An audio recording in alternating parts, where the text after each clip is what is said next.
Welcome to the Miami Marine Stadium, built in 1963 for boat racing. It may be the only purpose-built boat racing stadium in the world, all of concrete.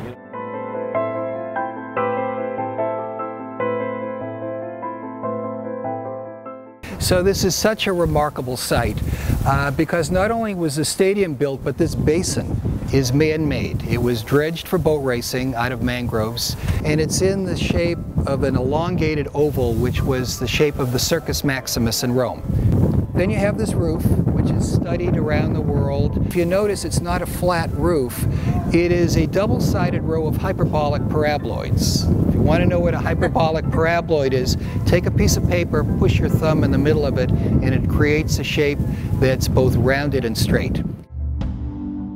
The hyperbolic paraboloid gave me the answer, gave me the opportunity to do all this huge span, minimum columns, only 8, cover the entire seats with a canopy.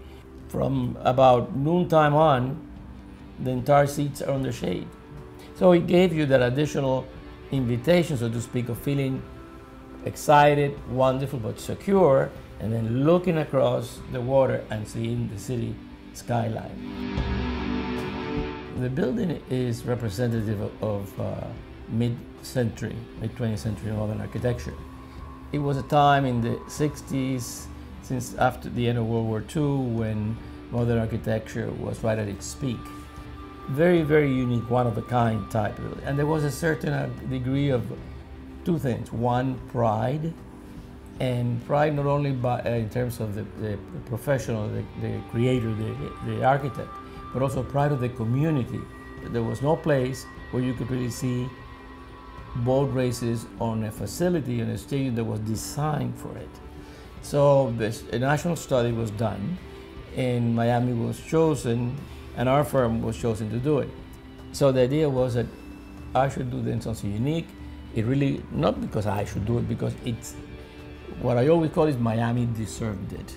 I had graduated just about 4 years or 5 years before, so it was very fresh in my mind, that feeling, that wonderful anxiety that you have when you're in school. Had just graduated, you had the enthusiasm of the world. Right. What was the reaction when it opened in, what was it, around 1964? The most exciting thing that happened was that the community immediately adopted the facility. It is not typical when a new public building is finished and the entire community make it theirs. It takes some time, but this one happened sort of overnight. In addition to the hundreds of boat races, you had here concerts, and there was a stage. It's moored right on the other side of the lagoon. See that little concrete inlet? And it was a festival. If you had Jimmy Buffett, you'd have, this basin would be filled with boats. Every rock group from that era played here. The Who, Queen, Steppenwolf, Leonard Skinner almost caused a riot. I mean, the variety was very, very large. Politicians went, Nixon was there. That is, I'm glad you mentioned that one. I love that. I have a photograph where you see during the 1968 Republican Convention, Richard Nixon embracing and hugging very tight Sammy Davis Jr. The community likes it so much they say, why don't we use it for other purposes? And that's when the idea of the concert came about. This was December '64. Right. Could you have done it in 3/4 of the rest of the country? The answer is no. It operated for 30 years. So what was the time span? 1963 to 1992. So the city was operating this building, and this is a complex facility, and cities should not do things like run hotels or restaurants or marine stadiums. In the last few years, it was really tailing off in terms of events. So the stadium was shuttered after Hurricane Andrew. The city alleged it was damaged by the hurricane, applied for FEMA for funds to demolish it. The insurance company for the city said, we're not so sure. And they had an engineering study done which showed there's no damage here. So this building has sat here for 20 years, the subject of many development schemes. And our group formed 5 years ago. We're Friends of Miami Marine Stadium. We're developing a plan to restore and operate the building. We're all set to get our final go-ahead from the city, and then it will be on to fundraising. I've been in Miami for 52, 53 years. I never seen the community come together as it did. There's a coalition group of over 20-some organizations, and all of these diverse group of people came together to try to save the stadium. So I want to tell you, we are totally unique, one of a kind. We're going to raise the money privately to do this work. And what's been interesting is since it's been closed, it's been taken on an underground life of its own. Through graffiti, people coming here, photographers coming here, people doing illegal shoots.